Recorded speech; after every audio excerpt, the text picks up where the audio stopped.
working basically in two paths. We're on the one hand working with, you know, hardware manufacturers, OEMs, people who can integrate it into the operating system. And the meaning of that is it's revolutionary. Meaning, take any application, an existing application, with this new devices which will have it integrated in. You know, you can scroll. Now you open Facebook, you can scroll using these. You can zoom in. By the way, we have also, I don't have a demo here, but we have, you know, an example where you can move towards the screen and it zooms in. You move out, it zooms out. And these types of interactions will be built in to the future devices. But that's not it. What's crazy about this is that it's software only, meaning it can be in any old device.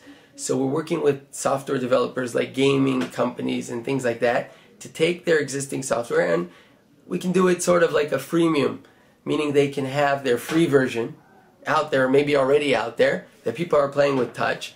You know, take some 3D game like we had here. People are enjoying it and they love the game, and they can offer them, and you know, we have sort of a revenue share there, where they can offer them to you know, upgrade their experience to the crazy, powerful, realistic experience that we just demoed here. And you know, they pay the in-app purchase or whatever it is and really upgrade that same game they already love.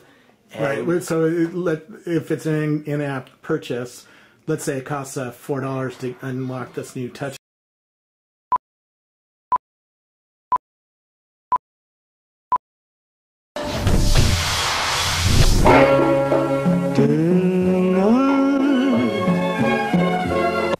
Jeretan batinku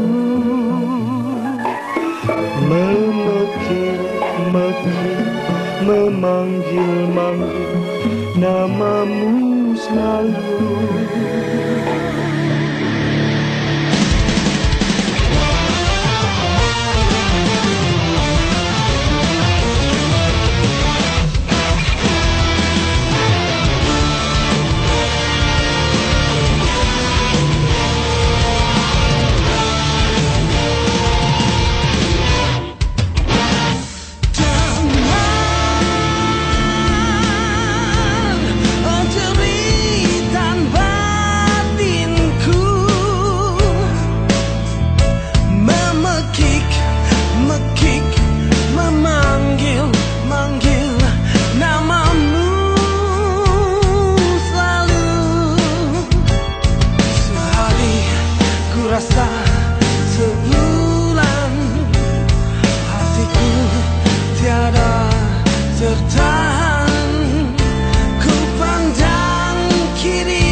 Is that you can't really assume too much, right? Which is like when the problem, like the reason a lot of things don't exist yet is because people assume they can't exist, or they think it's impossible when it's really not.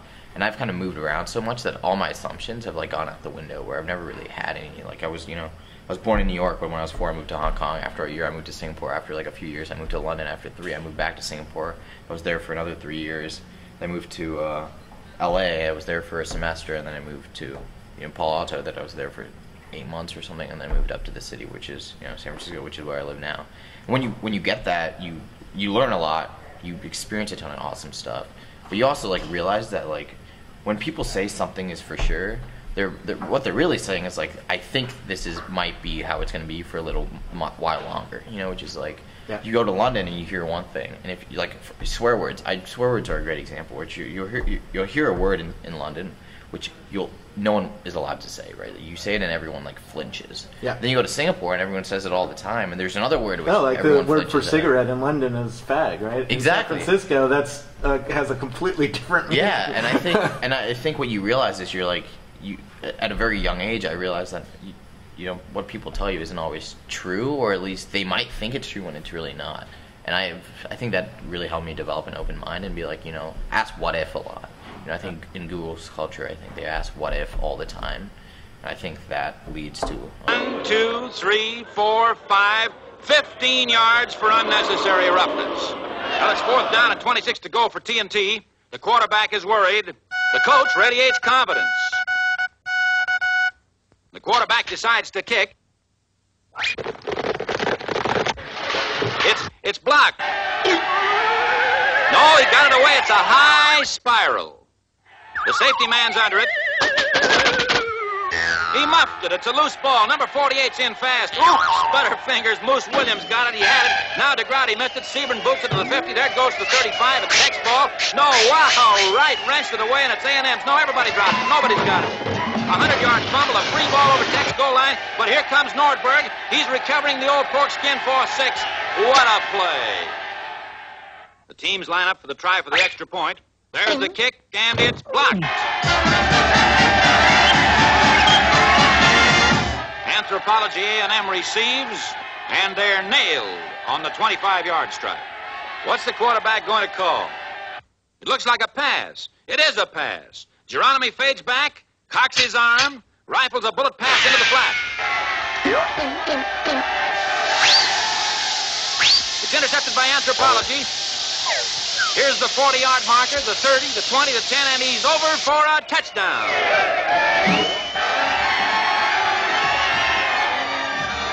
There's the try for the extra point.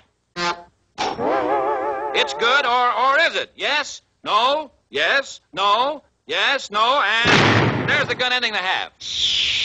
Well, here's one for the books. The officials put their heads together, they reach their decision, and the score at the end of the half, taxidermy 7, Anthropology 12 and 1/2. TAXIDERMYTAX.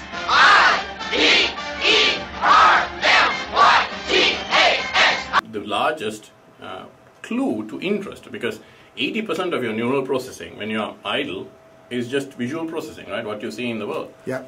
Your eyes are literally the window into your soul, right? If you can figure out what the next Google Glass has a beam splitter for the camera, so you can watch your eye. Right. That's why already in the algorithms in the API there's a winking and other eye tracking. Right. So tracking details. eyes is a huge leap in terms of getting close to what is actually of interest to the user, figuring their context out. Right? Yeah. Because what you're looking at is usually what you're interested in. Right? Even if unless if your eyes glaze over. So you can see. Now all of this is locally stored on your box. This could be streaming up to a cloud server of some actually, kind. it's actually stored in an MMORPG backend. So this is an MMORPG setup where when you work, it's like you're working in World of Warcraft and you're changing that world. And we try to compute who's doing what in the world and then come up with teams. So going from an individual to teams.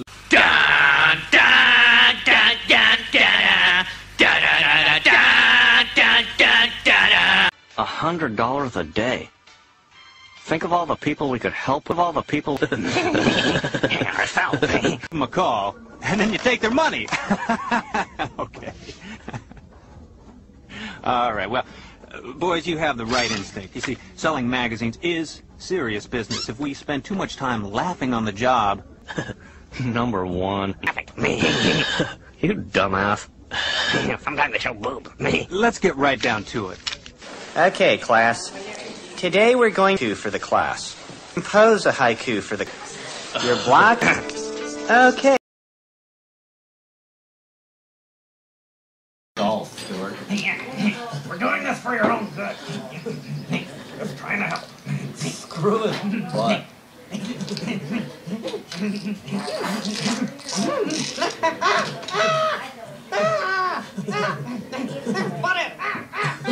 It's in his butt. It hurts. I wouldn't know. Oh, yeah. I mean, the screw, like, went into my hand. Come on, get it out. Oh my God, he's bleeding. Cool. Don't worry. I'll fix it. Come on, buddy, do something. Settle down, Davis. Okay, this is gonna, like, hurt you a lot more than it's gonna hurt me. Now hold still, dumbass.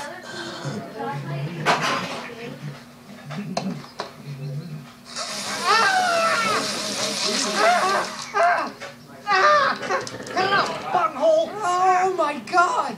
I think this screwdriver's, like, broken or something. Oh my God! Butthead, you gotta get Beavis to the hospital.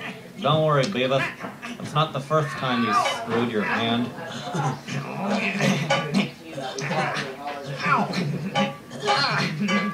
Esas pavas todavía viven en Highland. Porque molaría. ¿Queréis ver algo que mola de verdad?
You need money for the meter, money for the toll. Don't turn on the heater, daddy's on the door.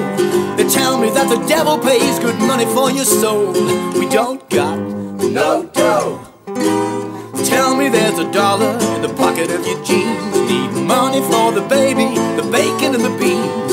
I'd buy you a dozen roses, but I just don't have the means. Don't got no dough. Sorry, Mr. Landlord, I cannot pay the rent. Run down to the bank and ask them where my money went. Then come back and tell me just who overspent. Mister, let me tell you, I blame the government.